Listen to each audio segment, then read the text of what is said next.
Hey, what's up? It's a Figure Hunter, and up for review today is the optical heart rate accuracy when doing CrossFit for the Polar Vantage M2 and the Polar Ignite 2. They both have the same optical heart rate sensor on the back, which is a different variant, different diode colors than the Grit X and the Polar Vantage V2, and it looks very much like similar to the original Ignite and original M. So we're going to test the accuracy across a number of CrossFit workouts. We're going to look at how the diodes look compared to the technology on the Vantage V2, which is the same color diode scheme as the Grit X. So we want to test and see the accuracy. I can't say if this is the Polar Precision Prime 1.0, but I think that's probably what it is. But either way, we're just going to test the accuracy and we'll take it for what it's worth, so you know what the accuracy is for doing a CrossFit workout, wearing it on the wrist and seeing what it gets. Now, as we do the accuracy testing for CrossFit workouts, we always track it across a number of things. So number one, the average heart rate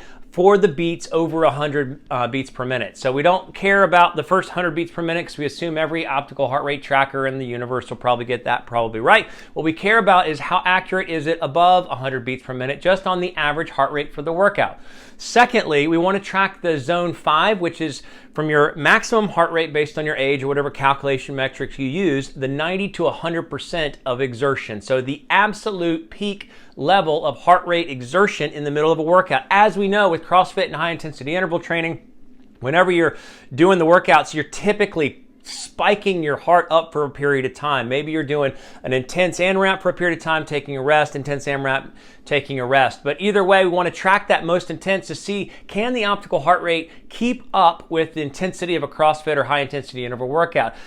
Behind that, we're testing the 80% to 100%, so the zone 4 and 5. So obviously, again, just the high upper echelon of your maximum heart rate to see if it can keep up. And then last, because it's a Polar device and I'm testing it against an H10 chest strap when linked to Polar Beat, we want to test to see what the evaluation is for cardio load. Now, for Polar users, the cardio load is what's tracking the intensity of your workouts over the last 7 days versus the last 28 days to see if you're pushing your fitness to new levels because the intensity of your workouts is getting higher and higher. So it gives you a score, a cardio load score at the end of every workout, so we can test it with the chest strap and get a score there, and with the watch itself just on the wrist and get a score there, and see how much accuracy is actually going to flow into your load tracking over time so that you can evaluate your fitness and your fitness growth. So with that, let's look at the sensor. If you like the video, please give it a thumbs up. Please consider subscribing for more. And what's coming up next, obviously, and maybe more implied, is just a review for the M2, is a review for the Ignite 2,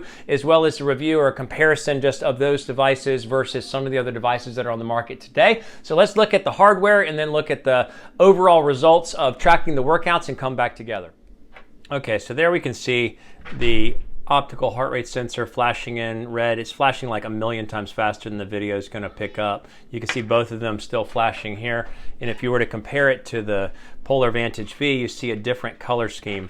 So we'll see if we can get both of these to fire at the same time. But you have red, green and red on this one, and then you have orange red with one green in the middle on the original Precision Prime 2.0 on the Vantage V2 as well as the Grit X. So that's the differences that you'll see. Does it affect much? You know, one thing I will note is that the reason we only tested it on one watch, only tested on the Vantage M2 versus testing it on both the Ignite 2 and the Vantage M2, is that it's really the same. It's got the same elevation, the same sensor, everything about it is just the same. So no need to test both devices to get an accuracy for both devices. So with that, let's look at the software side. All right, so we can see, you know, just a whole bunch of workouts. So I'm not going to go through all of these. You know, you can see the average heart rate versus the cardio load score on the M2 versus the heart rate. So 137 was the average and 108. And you can look at the charts. I think the biggest thing to see is just the chart differences. So you get this, you know, sort of scattered line on the M2 versus a clean line on a chest strap. Scattered line versus a little bit cleaner lines. That wasn't as intense. That was more of a heavy lifting session. You can see the differences here. It missed the middle gap, so obviously it did not keep up with the intensity. The M2 versus the intensity sort of staying continuous on the chest strap. M2, higher level and consistency on the chest strap. This one is just a low workout, but also it just wasn't as higher level as, again, a heavy lifting workout. And you can see, well, you see a Metcon at the end, so it totally missed that altogether. Plus, it didn't pick up the intensity of the lifting portion. And if you get to this workout for today, this was a brutal workout, was like a filthy 50 with partner WOD. So lots of intensity. It did actually pick up a lot of intensity, but it didn't pick up enough of it. So like 30 minutes in the peak highest level zone. So what does that mean for the results? So we can see the results here.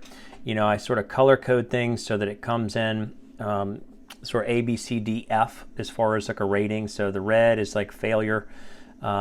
This is taking out the bottom two performances. So if I just assume there was a couple workouts where I was using wrist wraps as well as, hand wraps, hand grips, and I think there might have been some disturbance on the watch, so I just dropped the bottom two.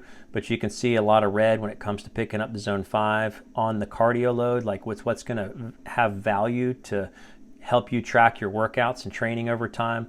It's getting sort of mid-70s. I had one good one from today, so that was great because that was a long, intense workout. But what do the averages all total up to be?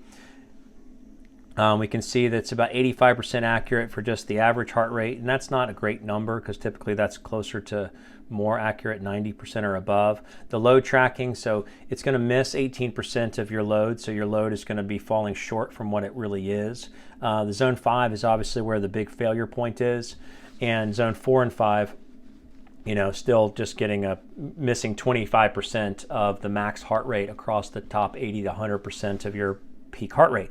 So what is this? And so again, in these numbers, I dropped out the bottom two performances. So I'm going to show you all the results.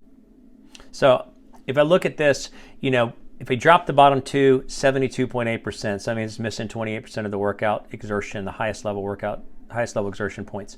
If you drop the one worst workout is 68% accurate, and if none of the workouts were dropped, 64% accurate. But if you just take the top two numbers and you sort of assume that that's relatively in the accuracy range, I'm going to say it's 70% accurate, 30% inaccurate. So it's missing 30% of your highest level exertion. So I think that's sort of the bottom line to take away from it. So let's come back together. So what do we see in the results? You know, if you take out the bottom two outliers, and again, I was wearing wrist straps or hand wraps, and, you know, so it could have disrupted it on a couple of the workouts. So I first dropped the worst one out, and then I dropped the second two worst ones out to get average scores. And as we saw in the results, you know, we take, take the two worst scores out, it got a 72% accuracy. When you take the one worst score out, it got a 68% accuracy. So in general, I would say it's 70% accurate. Now, that's fair when it comes to CrossFit workout tracking. That's sort of on par with what a lot of devices are doing, and it's a little bit better than I actually got in the accuracy testing of the Polar Precision Prime 2.0, which is on the Grit X, is on the Vantage V2. So again, it's medium. What does all this say? Number one, it says that it's missing the top 30%, the highest and most intense exertion on your heart. It is not capturing. So that's an important metric. So as you're doing CrossFit and high intensity interval training, the ability to capture that peak, most rigorous zone and most highest level exertion on your heart is super fundamentally important. So the other thing that it helps us to see is just use a chest strap. You know, Polar is known for their linking to chest straps. Obviously, they have a whole line of chest. They have the Polar Verity Sense, which came back at 99.3% accurate when doing on a CrossFit workout across 10 workouts. So we see a lot of accuracy there. So don't risk it. Just connect it to a chest strap. If you're doing CrossFit or high intensity interval training, you just want to have something that's going to give you accuracy, because as we all know with the watches, that flows into your load tracking, which helps you evaluate your fitness. So with that, Fit Gear Hunter, thanks so much for watching, and definitely stay tuned for more. So I have a number of different videos coming out testing things for the use of CrossFit, and look forward to those things.